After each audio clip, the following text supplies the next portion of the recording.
चंद्रयान 3 की लैंडिंग का ये वीडियो है। तस्वीरों में आप देख सकते हैं लगातार 23 अगस्त जब से चंद्रयान 3 की लैंडिंग हुई है सफलतापूर्वक चांद पर, उसके बाद से कई वीडियोस कई फोटोज जो है इसरो शेयर करता आया है। और अब ये ताज़ा वीडियो आप देख सकते हैं चांद की ये सतह और उसके बाद विक्रम लैंडर की लैंडिंग, प्रज्ञान रोवर का बाहर निकलना, तमाम जो अपडेट्स है इसरो लगातार दे रहा है।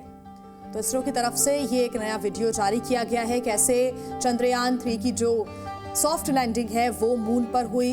बता दें कि चंद्रयान 3 की जो लैंडिंग है वो साउथ पोल पर हुई है। पहला देश भारत बन चुका है साउथ पोल पर किसी भी मिशन को सक्सेसफुली हासिल करने में। भारत पहला देश बन चुका है और चौथा देश भारत जब वो मून पर भारत ने कदम रखे। चंद्रयान 3 की लैंडिंग का ये पूरा वीडियो इसरो ने जारी किया है और जी न्यूज़ पर आप ये एक्सक्लूसिव वीडियो देख रहे हैं। तो वो ऐतिहासिक पल जिसका सबको बेसब्री से इंतजार था और ये उसी दौरान की तस्वीर है जब ये सॉफ्ट लैंडिंग हो रही थी चांद की सतह पर, साउथ पोल, दक्षिण ध्रुव, और जहां पर अभी तक कोई भी मुल्क नहीं पहुंच पाया है। एक बड़ी सफलता भारत के लिए और ऐसे में भारत ने परचम लहराया है।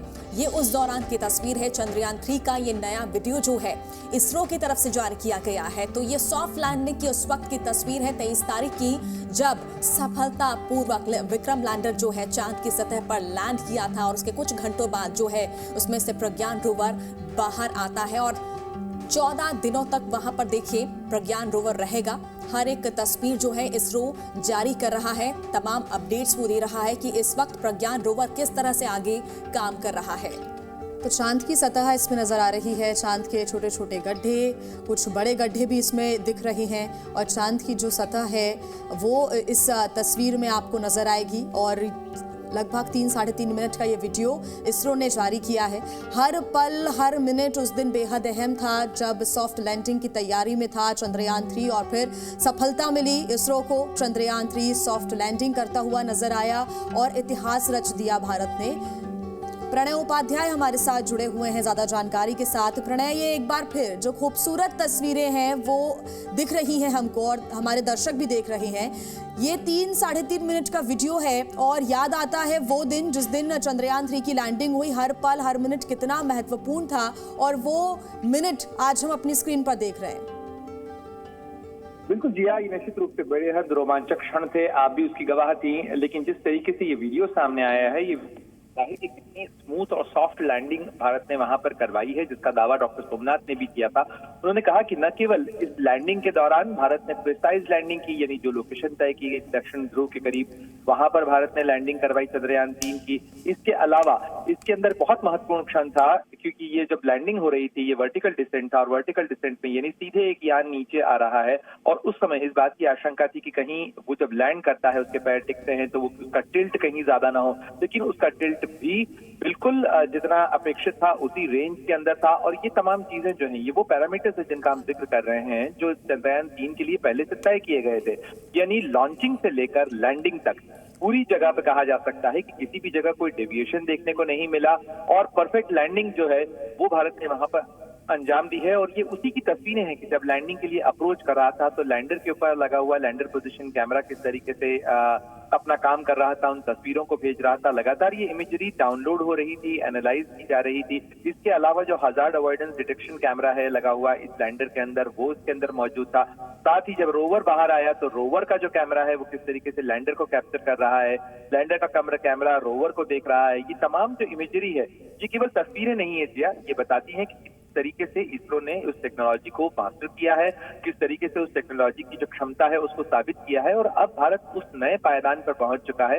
दक्षिण ध्रुव पर पहुंचने वाला पहला देश तो वो है ही, इसके अलावा दुनिया में चौथा ऐसा मुल्क है जिसने चंद्रमा पर लैंडिंग की है। और इसके बाद भारत के अगले मिशन जितने भी हैं, अंतरिक्ष मिशन है या मून मिशन, हो उनके लिए भारत का दावा और भारत की क्षमता और मजबूत हो जाती है। बिल्कुल प्रणय, और लगातार जो है इसरो अपना काम कर रहा है और जो तस्वीरें भी यहाँ पर निकलकर सामने आ रही है वो भी हम अपने दर्शकों को दिखा रहे हैं। साथ ही प्रणय, जो कल की भी जो वीडियो आई थी, ये जानकारी आई थी कि लगातार जो है विक्रम जो है प्रज्ञान को वॉर्न कर रहा है गड्ढे को लेकर, जिस तरह से वॉर्न किया था विक्रम ने प्रज्ञान को कि गड्ढा है, और ऐसे में हर पल जो है उसको रास्ता दिखाने की कोशिश विक्रम की तरफ से प्रज्ञान को हो रही है।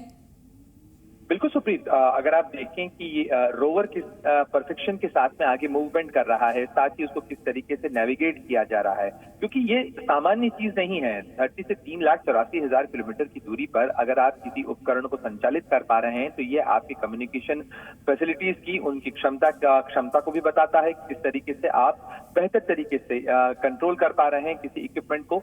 इसके अलावा अगर आप देखें कि किस तरीके से जब लैंडर का से रोवर बाहर आया था उस समय भी उसने एक गड्ढे को पार किया था, लेकिन जब बड़ा गड्ढा था जिसका डायमीटर करीब करीब जो है वो 3 मीटर के आसपास था, उस 3 मीटर के गड्ढे से इस रोवर को बचाते हुए किस तरीके से लैंडर ने उसको कम्युनिकेट किया, उसको नेविगेट किया, ये तमाम चीजें जो हैं ये सुनने में भले ही छोटी लग रही हों, लेकिन ये अपने आप में बहुत बड़ी कामयाबी है, बहुत बड़ी क्षमता है। और ऐसे में खासतौर पर ये और महत्वपूर्ण हो जाता है जब रूस जैसा देश लूना 25 जैसे मिशन को, जिसको और पावरफुल रॉकेट से छोड़ा गया था, उसे लैंड करने में नाकामयाब रहा हो। तो ये तमाम चीजें हैं जो कि भारत को एक उभरती हुई और बड़ी अंतरिक्ष महाशक्ति के तौर पर स्थापित करती हैं। और साथ ही अगले कुछ दिनों में हमें उन तमाम एक्सपेरिमेंट के परिणाम भी निकल के सामने आने लग जाएंगे। आपको पता है कि इसरो ने जो चेस्ट एक्सपेरिमेंट था, जो कि चंद्रमा की सतह के ऊपर तापमान के आकलन का परीक्षण था, उसका डेटा जारी किया है। बड़े रोचक डेटा जो हैं वो अंतरिक्ष से सामने आए हैं चंद्रमा की सतह को लेकर, जहां चंद्रमा की सतह के ऊपर पर 50 डिग्री सेल्सियस से ज्यादा का तापमान हो और वहीं मात्र 30 सेंटीमीटर नीचे जाने पर ये तापमान जो है वो -30 डिग्री तक चला जाता हो। तो इतना टेम्परेचर वेरिएशन है वहां पर। तो ये तमाम चीजें जो ये एक्सपेरिमेंट्स हैं जो लैंडर के अंदर लगे हुए पेलोड से होने हैं, इसके अलावा रोवर के पेलोड पे जो होने हैं, वो तमाम एक्सपेरिमेंट्स इस समय चल रहे हैं। क्योंकि भारत के पास कहा जाए इस पूरी चंद्रयान मिशन के पास में कुछ ही दिन का वक्त अब बचा है, क्योंकि 3 सितंबर के बाद वहां पर रात होना शुरू हो जाएगी, सूरज ढलना शुरू हो जाएगा और उसके बाद जो इस पर लगे सोलर पैनल हैं उनके लिए ऊर्जा उत्पादन एक चुनौती होगी। हालांकि तैयारियां और उम्मीद इस चीज को लेकर भी हैं कि ये चंद्रयान 3 मिशन चंद्रमा की रात के बाद भी जब अगला सवेरा होगा तो ये काम कर पाए। हालांकि ये देखना होगा कि ये कितना एक्टिव उसके बाद हो पाता है जब -230 डिग्री की रात को ये पार कर पाता है। और प्रणय, ये जो तस्वीरें आई हैं सामने, वीडियो आया है, ये दुनिया के लिए एक संदेश भी है। हालांकि किसी को सबूत देने की हमें ज़रूरत नहीं है, लेकिन कुछ पाकिस्तान के वीडियोस भी सामने आए थे जिसमें ये कहा जा रहा था वहाँ के कुछ बड़े ज्ञानी नेताओं की तरफ से कि हम यकीन नहीं करते, ये तो AI या फिर कुछ ग्राफिक्स का कमाल हो सकता है, ये यकीन नहीं करते कि भारत चांद पर पहुँच चुका है। लेकिन अब ये देख ले दुनिया और फिर हिसाब लगा ले। बिल्कुल जी, देखिए, जिन्हें अविश्वास करना है, जो नहीं देखना चाहते, वो तो जिसे कहा जाता है कि शुतुरमुर्गी रवैया होता है। आप रेत में सर ढक लें और अपने आप को कहें कि दिन अभी नहीं हुआ है, ये उस तरीके की चीजें हैं जो है वो प्रत्यक्ष है। प्रत्यक्ष को किसी प्रमाण की जरूरत नहीं। साइंटिस्ट हैं आरसी कपूर जी हैं। आरसी कपूर जी, आपका बहुत बहुत स्वागत है जी न्यूज पर। और हम ये तस्वीरें इस वक्त देख रहे हैं, नई तस्वीरें जो इसरो की तरफ से जारी की गई है चंद्रयान की, उस वक्त की तस्वीर जब ये सॉफ्ट लैंडिंग हो रही थी। इन तस्वीरों के बारे में थोड़ा सा विस्तार से बताइए। देखिए, ये जो इस समय आपको जो फीचर्स जो हैं ऐसे लग रहा है खिसकते हुए दिख रहे हैं, तो मुझे तो ऐसे ही याद आ गया, हमेशा जमीन ऐसे खिसकती देखते थे जब हवाई जहाज से कहीं जाने का मौका मिला और जब हम जमीन के नजदीक पहुंचते थे कैसे चीजें पीछे पीछे खिसकती जाती हैं। ये तो बहुत ही अभूतपूर्व वीडियो है हमारे सामने और बहुत ही मतलब जैसे दिल को हर लिया हो। आप देखिए चंद्रमा की सतह की जो सारी फीचर्स हैं, ऊबड़ खाबड़ जमीन, छोटे छोटे क्रेटर, इनका तो अभी हमें आकार भी हम नहीं जान पाएंगे जब तक कि ऐसा मेजरमेंट इसरो की तरफ से नहीं मिलता। तो ये तो रिमार्केबल वीडियो है और छोटे गड्ढे, बड़े गड्ढे, और उनमें आप देखिए सूर्य की रोशनी जिस हिसाब से पड़ी है और उनमें आपको छाया भी दिखेगी। तो ये वाकई में बहुत ही अच्छा वीडियो उन्होंने पेश किया है। और जी आरसी कपूर जी, जिस दिन इसरो लगातार ब्रॉडकास्ट कर रहा था सारी तस्वीरें, उस दिन हम ग्राफ्स देख रहे थे कि कैसे वो आगे बढ़ रहा है, वेलोसिटी कम हो रही है, किलोमीटर्स कम हो रहे हैं और कैसे सॉफ्ट लैंडिंग चंद्रयान 3 ने की। लेकिन आज हम उसको तस्वीरों में देख सकते हैं कि कैसे धीरे धीरे स्पीड कम होती है, वेलोसिटी में भी बदलाव आता है। रुक कर जो वो स्पेशल कैमरा है वो ये पता लगाने की कोशिश करता है कि क्या जमीन ठीक है, क्या चांद की सतह ठीक है, और उसके बाद वहां पर लैंडिंग की जाती है। आज ये गवाही दे रही है तस्वीरें उसी दिन की। बिल्कुल सही बात, हाँ एकदम सही बात है। और मेरे ख्याल में हर एक को इन तस्वीरों को जो है बहुत ही अप्रिशिएट करना चाहिए। और इसरो की तरफ से धीरे धीरे ये एक के बाद एक चीजें प्रोसेस होके आ रही हैं और ये सॉफ्ट लैंडिंग में अभी भी आप देखिए किस प्रकार से चंद्रमा की जमीन की आप हल्की गोलाई भी आप दूर में देख सकते हैं, किस तरह से बड़े बड़े क्रेटर पीछे जा रहे हैं। अभी भी लगता है काफी ऊंचाई है, और जब तक हम इससे पहले के वीडियो में हम जमीन के ज्यादा नजदीक थे। ये इस दृश्य में हम थोड़ा सा ऊंचाई पर हैं, लेकिन आप देखिए कितने बड़े बड़े गड्ढे हैं। बहुत शानदार वीडियो है। बिल्कुल, बहुत ही शानदार ये वीडियो और इन तस्वीरों का इंतजार पूरी दुनिया को रहा है आरसी कपूर जी। साथ ही जरा ये समझाने की एक बार कोशिश करिए कि 14 दिनों का जो ये पूरा प्लान है कि 14 दिनों तक जो है प्रज्ञान विक्रम अपना काम करेंगे, उसके बाद क्या होगा? क्योंकि 14 दिनों बाद जो है अंधेरा जो है वहां पर छाने लगेगा, उसके बाद की क्या प्लानिंग है? हाँ देखिए, चंद्रमा का एक हिस्सा जो है हमेशा हमारी ओर रहता है, और उसका जो एक दिन है, एक ल्यूनर डे, वो 14.5 दिन के आसपास का है। तो इस बार जो है ये सूर्यास्त इसके स्थल पर, यानी शिव शक्ति स्थल पर सूर्यास्त 4 सितंबर को है। तो मैं उम्मीद करता हूं कि काफी हद तक जो है इनका काम रहेगा। उसके बाद जो है ये स्लीप मोड में होना चाहिए इनको। यद्यपि रेडियो एक्टिव थर्मोइलेक्ट्रिक जनरेटर शायद नहीं है, लेकिन बैटरीज हैं, और इक्विपमेंट को वार्म रखा जाए उस हिसाब से ये इसरो ने कुछ प्रबंध किया है। इसरो स्पष्ट रूप से नहीं कह रहे हैं कि 4 सितंबर के बाद जब सूर्योदय वहाँ 19 सितंबर को होगा और 21 सितंबर से आप इक्विपमेंट जो है करीब काम करने लग जाएगा। अभी वो निश्चित रूप से नहीं कह रहे हैं, लेकिन उम्मीद करते हैं कि शायद कुछ इक्विपमेंट जो है जागृत हो जाएं और ये एक और साइकिल हमको मिल जाए। तो देखते हैं क्या होता है। और इंतजाम तो किया है, लेकिन अभी वो कमिटमेंट नहीं कर रहे हैं। तो बात सही है, क्योंकि डेफिनेट बात अभी कही जाए और बाद में कुछ ना हो तो फिर निराशा तो लगती है। तो उम्मीद करते हैं और हम ऑप्टिमिस्ट हैं।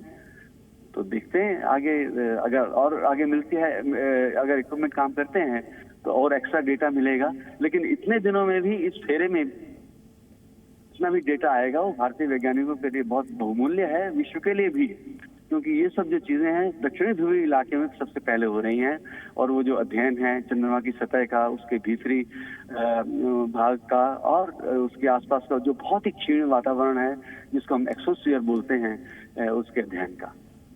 बिल्कुल, आरसी कपूर जी आप हमारे साथ बने रहिए। हमारे सहयोगी प्रणय उपाध्याय लगातार हमारे साथ जुड़े हुए हैं। प्रणय, इस वक्त हम अपनी स्क्रीन पर 2 तस्वीरें दिखा रहे हैं दर्शकों को कि एक तो सॉफ्ट लैंडिंग का जो वीडियो इसरो ने जारी किया है 3 मिनट 50 सेकंड का, वो दर्शक देख रहे हैं, और दूसरी तस्वीरों में हम ये देख पा रहे हैं कि कैसे चांद पर रोवर की चहलकदमी हो रही है। प्रज्ञान रोवर लगातार चहलकदमी कर रहा है, और जो एरिया है वो 500 मीटर का है, जहां पर प्रज्ञान रोवर ये पूरी चहलकदमी करता हुआ नजर आएगा। पूरे 14 दिन का ये मिशन है, और अंतरिक्ष में जो भारत का दबदबा है अब प्रणय, वो लगातार बढ़ता जा रहा है। ना सिर्फ चंद्रयान 3, और अब तो तैयारियां आगे दूसरे स्पेस मिशन की भी होने लगी हैं। बिल्कुल, दूसरा स्पेस मिशन इसके तत्काल बाद तैयार है। जी आप अच्छी तरह से जानती हैं कि आदित्य L1, जिसके लिए 2 सितंबर 11:50 का वक्त होगा जब श्रीहरिकोटा से इसे लॉन्च किया जाएगा, ये सूर्य के अध्ययन का मिशन है। और आप देखें कि एक तरफ चंद्रमा पर लैंडिंग हम कर चुके हैं, और इसके अलावा हम सूर्य के अध्ययन के लिए भी आगे बढ़ रहे हैं। आदित्य L1 मिशन जो है लैग्रेंज पॉइंट, यानी धरती से करीब 15 लाख किलोमीटर की दूरी का वो ऑब्जर्वेटरी पॉइंट है, जहां पर अंतरिक्ष यान स्थापित किए जाते हैं, अध्ययन किया जाता है। इसकी विशेष महत्ता ये है कि यहाँ पर ग्रहण नहीं लगता है, यानी एक्लिप्स नहीं होता है, और इसलिए यहाँ से सूर्य के आबाद जो कि जीवन का स्रोत है धरती पर, उसके अध्ययन के लिए ये सबसे उम्दा, सबसे अच्छा पॉइंट है। और वहां पर भारत जो है वो अपने अंतरिक्ष यान को स्थापित करेगा। हालांकि इसके अंदर वक्त लगेगा, और करीब करीब 120 दिन का वक्त लगेगा इसको वहां पहुंचने में, क्योंकि लंबा सफर है। लेकिन आप देखें कि ये मिशन इसके साथ साथ तैयार है। इसके अलावा जो जापान की स्पेस एजेंसी है जाक्सा, वो भारत के साथ लुपिक्स मिशन के ऊपर पहले ही काम कर रही है। इसके अलावा जो आर्टेमिस अकॉर्ड है, जिसके तहत भारत के अंतरिक्ष यात्रियों को अंतर्राष्ट्रीय स्पेस स्टेशन पे भेजना है, उसके लिए भारत और अमेरिका के बीच में अनुबंध हो चुका है। भारत का गगनयान मिशन, जिसके अंदर करीब अंतरिक्ष में 400 किलोमीटर दूर धरती की सतह से अंतरिक्ष यात्रियों को भेजा जाना है, उस मिशन के लिए भी तैयारियां जोर शोर से चल रही हैं। और अगले 3 महीनों के अंदर उसके अंदर जो कैप्सूल री एंट्री है उसका टेस्ट किया जाना है। उसके अलग अलग चरणों के टेस्ट हो रहे हैं, और भारत के जो अंतरिक्ष यात्री हैं, भारतीय वायुसेना के जो अधिकारी हैं, उनकी ट्रेनिंग का एक सिलसिला भी समानांतर रूप से चल रहा है। और उम्मीद की जा रही है कि 2025 तक जो है पहला मून मिशन, या कहा पहला जो अंतरिक्ष मिशन है, उसे अंजाम दे दिया जाएगा। हालांकि ये पहला जो मिशन है वो एक ह्यूमनाइड होगा और एक महिला ह्यूमनाइड का होगा, जिसे व्योममित्र का नाम दिया गया है। ये एक रोबोट है जो कि इंसान की शक्ल में बहुत सारी चीजें एनालाइज कर सकती हैं, उसकी ये आर्टिफिशियल इंटेलिजेंस इनेबल्ड होगा, तो ये ह्यूमनाइड मिशन होगा। तो इस तरीके से ये पूरा खाका है और ये भारत को अंतिम दुनिया के अंदर देखिए किस तरीके से जापान की एजेंसी भारत के साथ सहयोग करना चाहती है, नासा भारत के साथ सहयोग करना चाहता है। चंद्रयान 2 के समय भी नासा ने अपना एक लेजर एरे जो इक्विपमेंट है वो चंद्रयान 2 पर लगाया था और चंद्रयान 3 पर भी एक जो नासा का इक्विपमेंट है, जो लेजर रिफ्लेक्टर एरे है, वो इस पर लगाया गया है, जो कि इस मिशन की लाइफ के खत्म होने के बाद भी वहां काम करता रहेगा। यानी अंतर्राष्ट्रीय अंतरिक्ष महाशक्ति के तौर पर भारत की साख कितनी ज्यादा है कि दुनिया की बड़ी एजेंसी भारत की मदद लेना चाहती हैं, भारत के साथ सहयोग करना चाहती हैं और अंतरिक्ष जिसको कि ग्लोबल कॉमन कहा जाता है, उसकी दृष्टि से अगर देखें आप तो सभी लोग वहां सहयोग करना चाहते हैं क्योंकि वहां बहुत कम लोग हैं और इसीलिए अंतर्राष्ट्रीय स्पेस स्टेशन हो, चाहे मून मिशन हो और चंद्रमा के साउथ पोल से अगर चंद्रयान 3 की जानकारियां आती हैं तो निश्चित रूप से ये पहला मानवीय मिशन है जो वहां पहुंचा है। वहां की जानकारियों की उम्मीद हर किसी को है। दुनिया की हर बड़ी एजेंसी चाहेगी कि भारत की का जो इसरो है वो इन जानकारियों को साझा करे ताकि चांद को बेहतर समझने में, भारत धरती के का जो बाहरी वातावरण है उसे समझने में और जो खगोलीय स्थिति है उसे समझने में मदद मिले। जी बिल्कुल प्रणय, और जिस तरह से चंद्रयान 3 की लैंडिंग हुई उसके बाद से तमाम जो जानकारियां वो सामने आ रही है, चाहे वहां के तापमान से जुड़ी जानकारी हो और वहां के जुड़े जो गड्ढे हैं उनकी गहराई से जुड़ी जानकारी हो। आप हमारे साथ जो वैज्ञानिक जुड़े हैं आरसी कपूर जी, उनसे भी सवाल कर सकते हैं, उनसे भी बातचीत कर सकते हैं। कपूर साहब, मैं आपसे जानना चाहूंगा कि इस मून मिशन के साथ साथ जो अभी तक के एक्सपेरिमेंट्स आए हैं, अभी तक का जो डेटा आया है, उसके आधार पर क्या आकलन किया जा सकता है? हमने जो एक्सपेरिमेंट करने चाहे थे, क्या माना जाए कि अभी तक वो सारे एक्सपेरिमेंट ठीक दिशा के अंदर चल रहे हैं और जो डेटा आया है वो डेटा क्या बताता है? देखिए, इस समय जो है ना सबसे बड़ा तो जो घटना है वो ये है कि सेफ लैंडिंग हुई। उससे अगली जो शानदार बात है कि इक्विपमेंट जो है जागृत हो गए और वो काम कर रहे हैं। उनमें से जो है इसरो ने एक चीज जो है वो थर्मोफिजिकल एक्सपेरिमेंट का जो एक वो डेटा जो इसरो तक पहुंचा था, उसके जरिए उन्होंने एक ग्राफ बनाया जिसमें बताया गया है कि जो चेस्ट नाम का इक्विपमेंट है और लैंडर के ऊपर है, उसके जरिए जो है चंद्रमा की जमीन जो प्रोब गई करीब 8 सेंटीमीटर की गहराई तक, तो उसके कारण जो हमको ये पता चला है कि टेम्परेचर ड्रॉप कैसे है। यानी कि सतह के पास जो है एक ऐसा बिंदु है जहाँ 60 डिग्री सेंटीग्रेड भी टेम्परेचर है और जो है अगर आप 8 सेंटीमीटर की गहराई में जाएं तो वहाँ टेम्परेचर -10 डिग्रीज है। ये एक बहुत बड़ा ड्रॉप है। इसका मतलब ये है कि चंद्रमा की सतह की जो मिट्टी है वो एक किस्म से हीट इंसुलेटर है। इसकी जो ऊष्मीय चालकता यानी थर्मल कंडक्टिविटी बहुत कम है, जो कि पृथ्वी के मुकाबले भी बहुत कम है। तो एक तो ये बात सामने आती है और मुझको ये लगता है कि आने वाले जो समय में जो स्पेस स्टेशन वहाँ पर चंद्रमा की सतह पर स्थापित करेंगे, चाहे वो ध्रुवीय इलाका है या कहीं और, तो जमीन के नीचे काफी कुछ जाना होगा। तो उस लिहाज से ये तो इस प्रकार की फाइंडिंग्स है काफी काम की हैं। इसके अलावा और भी जो है दूसरे इंस्ट्रूमेंट्स के जरिए जो पता चलेगा, तो साथ साथ हम ये भी देख रहे हैं कि जो प्रज्ञान है किस तरीके से चल रहा है। ये तो बड़ी सबसे दुनिया की सबसे खूबसूरत गाड़ी है जिसको कि पृथ्वी से चलाया जा रहा है। आप ये देखिए वहाँ पर वो संभल के जैसे कदम रखना है, इधर जाना उधर जाना, और उसको भी बड़े महत्वपूर्ण एक्सपेरिमेंट्स करने हैं। और यानी कि एक लेजर बेस्ड जो स्पेक्ट्रोस्कोप है उसके जरिए जमीन की जो मिट्टी है उसको जलाना है, उसकी जो गैस पैदा होगी उसका विश्लेषण होगा। वो डेटा जो है लैंडर के जरिए और ऑर्बिटर 2 के जरिए पृथ्वी पे आएगा। इसी तरह से दूसरा एक जो स्पेक्ट्रोस्कोप है वो रेडियो एक्टिविटी बेस्ड है, उसके जरिए जो है फाइंडिंग मिलेगी। तो ये 2 स्वतंत्र एक्सपेरिमेंट जो है चंद्रमा की सतह की कंपोजिशन के बारे में हमको बताएंगे। इसके अलावा लैंडर के जो इक्विपमेंट्स हैं उन्होंने अपना काम शुरू किया है, लेकिन अभी उनके बारे में जो है क्या मालूमात हासिल हुई है वो अभी हमको इंतजार है कि इसरो हमको क्या बताते हैं।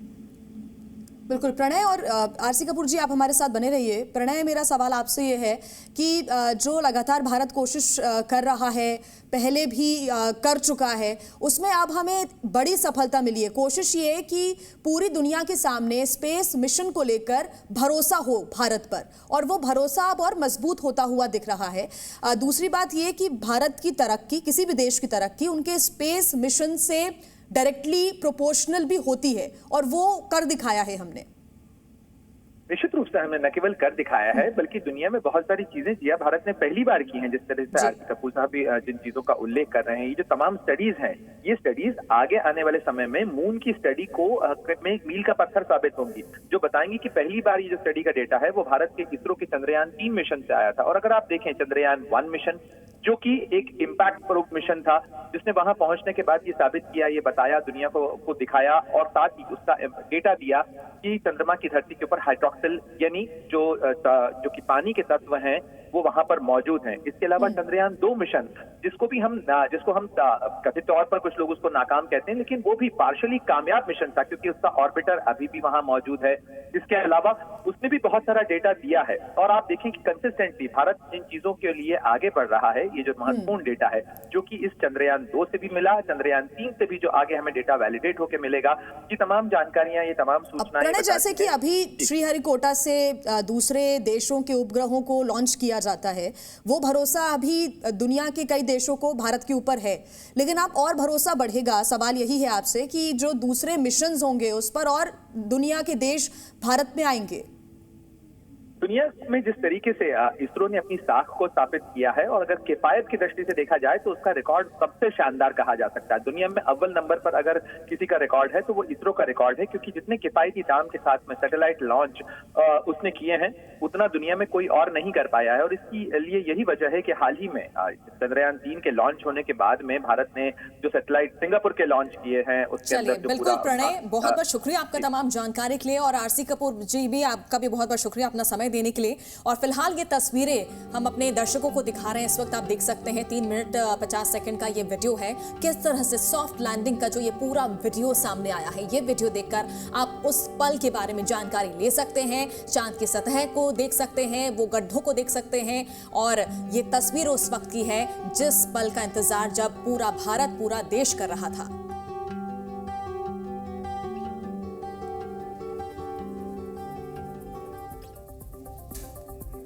की चहलकदमी, अंतरिक्ष में भारत का दबदबा यहां पर देखने को मिल रहा है।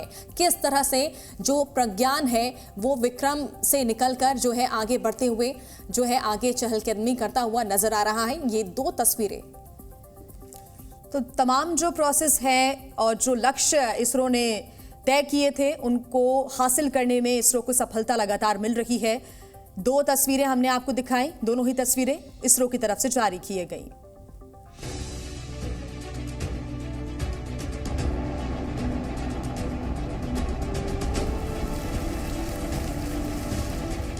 चंद्रयान 3 के बाद मिशन सूर्य।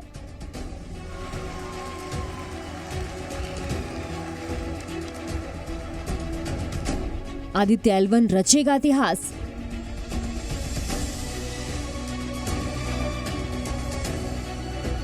चांद पर तिरंगा, सूरज पर निशाना।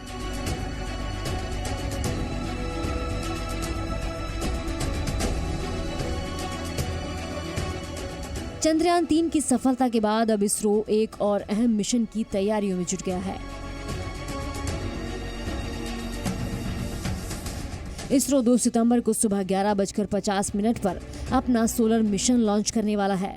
इसका नाम आदित्य L1 रखा गया है। आदित्य L1 भारतीय संस्थानों की मदद से तैयार किया गया पूरी तरह से स्वदेशी स्पेसक्राफ्ट है। इसे आंध्र प्रदेश के श्रीहरिकोटा से सुबह 11:50 पर लॉन्च किया जाएगा और इसरो के बेंगलुरु सेंटर से कमांड होगा। चंद्रयान 3 की सफलता के बाद सूर्य मिशन से काफी उम्मीदें बढ़ गई हैं। आदित्य L1 सूरज से धरती पर पड़ने वाले असर का पता लगाएगा।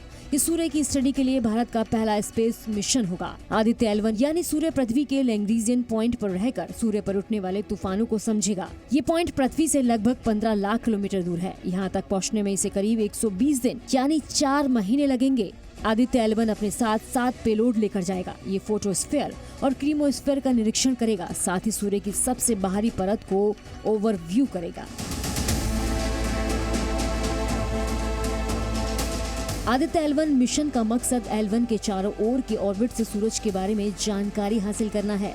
आदित्य यान को सूर्य और पृथ्वी के बीच हेलो ऑर्बिट में स्थापित किया जाएगा। इसरो का कहना है कि L1 पॉइंट के आसपास हेलो ऑर्बिट में रखा गया सैटेलाइट सूर्य को बिना किसी ग्रहण के लगातार देख सकता है। इससे रियल टाइम सोलर एक्टिविटीज और अंतरिक्ष के मौसम पर भी नजर रखी जा सकेगी। आदित्य L1 की मदद से सूरज का तापमान, सोलर स्टॉर्म, एमिशन और अल्ट्रावायलेट रेंज के धरती और ओजोन लेयर पर पड़ने वाले असर की स्टडी की जाएगी। वैज्ञानिकों का मानना है कि इस मिशन के तहत अलग अलग तरह के डेटा जुटाकर ऐसे इंतजाम किए जाएंगे जिससे धरती को होने वाले नुकसान के बारे में पहले से अलर्ट किया जा सकेगा। आदित्य स्पेसक्राफ्ट 4 महीने में L1 पॉइंट पर पहुंचेगा। आदित्य L1 सबसे पहले पृथ्वी की निचली कक्षा में जाएगा, फिर ये 4 बार अपनी कक्षा की ओर बढ़ेगा। पृथ्वी की कक्षा से निकलकर L1 पॉइंट पर जाएगा। इसके बाद ये L1 पॉइंट की कक्षा में प्रवेश करेगा, फिर वही L1 पॉइंट की कक्षा में घूमेगा। भारत पहली बार सूरज पर रिसर्च करने जा रहा है, लेकिन अब तक सूर्य पर केवल 22 मिशन भेजे जा चुके हैं। इंडियन स्पेस रिसर्च ऑर्गेनाइजेशन यानी इसरो के चीफ एस सोमनाथ ने लैंडर विक्रम के चांद पर उतरने के कुछ देर बाद ही कहा था कि भारतीय वैज्ञानिकों में असीम संभावनाएं हैं, जो सिर्फ चांद ही नहीं बल्कि दूसरे ग्रहों पर भी अपनी छाप छोड़ सकते हैं। आदित्य L1 पृथ्वी की कक्षा से बाहर जाने वाला इसरो का 5वां मिशन है। ये मिशन सूरज की तरफ अपने कदम बढ़ाने के लिए तैयार है। കൂടുതൽ സപ്പോർട്ട് ചെയ്യുക. നമുക്കിനിയും ചന്ദ്രനിലേക്കും ചൊവ്വയിലേക്കും ശുക്രനിലേക്കും ഒക്കെ യാത്ര ചെയ്യാനായിട്ട് നമുക്ക് കഴിവുണ്ട്. പക്ഷെ നമുക്ക് വേണ്ടത് ആത്മവിശ്വാസം വർദ്ധിപ്പിക്കണം. നമുക്ക് കൂടുതൽ ഇൻവെസ്റ്റ്മെന്റ് ഉണ്ടാകണം. നമ്മുടെ സ്പേസ് സെക്ടർ വലുതാവണം. ഇതിലൂടെ നമുക്ക് രാജ്യത്തിന് മൊത്തം പുരോഗതി ഉണ്ടാവണം. അതാണ് ഞങ്ങളുടെ ലക്ഷ്യം. അത് നടപ്പാക്കാനായിട്ട് നമ്മുടെ ആദരണീയ പ്രധാനമന്ത്രി നിങ്ങൾക്ക് എല്ലാവരും കണ്ടു കാണും. ഇന്ന് നമുക്ക് തന്ന വിഷൻ ഞങ്ങൾ നടത്താൻ തീർച്ചയായിട്ടും ഒരുങ്ങിയിരിക്കുകയാണ്. एक तरफ इसरो के वैज्ञानिक सूरज पर स्पेस क्राफ्ट भेजने की तैयारी कर रहे हैं, तो वहीं चांद पर पहुंचा चंद्रयान 3 का लैंडर और रोवर हर गुजरते दिन के साथ कामयाबी की नई इबारत लिख रहे हैं। चंद्रमा की सतह पर चहलकदमी कर रहे प्रज्ञान रोवर ने सामने गड्ढा आने पर बड़ी ही होशियारी से अपना रास्ता बदल दिया और अब ये सुरक्षित अपने रास्ते की ओर बढ़ रहा है। तस्वीरों में आप साफ देख सकते हैं कि रोवर प्रज्ञान चांद की सतह पर चहलकदमी करता हुआ नजर आ रहा है। तभी रोवर प्रज्ञान के सामने एक क्रेटर यानी गड्ढा आ जाता है। इस क्रेटर का डायमीटर करीब 4 मीटर था और ये प्रज्ञान के रास्ते में करीब 3 मीटर आगे था। ये क्रेटर इतना बड़ा था कि अगर इसमें प्रज्ञान का पहिया आ जाता तो ये गिर भी सकता था और शायद इसे नुकसान भी पहुंच जाता, मगर प्रज्ञान ने बेहद ही होशियारी का परिचय दिया। जैसे ही प्रज्ञान को पता चला कि उसके पहिए के आगे बड़ा सा गड्ढा है, तो रोवर को पीछे लाया गया और रास्ता बदलकर दूसरी तरफ बढ़ गया। यानी चंद्रयान 3 का रोवर ठीक वैसे ही आगे बढ़ रहा है जैसे इसरो ने प्लानिंग की थी। फिलहाल प्रज्ञान रोवर ने जिस तरह चांद की सतह पर अपने सामने लाए क्रेटर को पार किया और फिर रास्ते बदलकर साधे हुए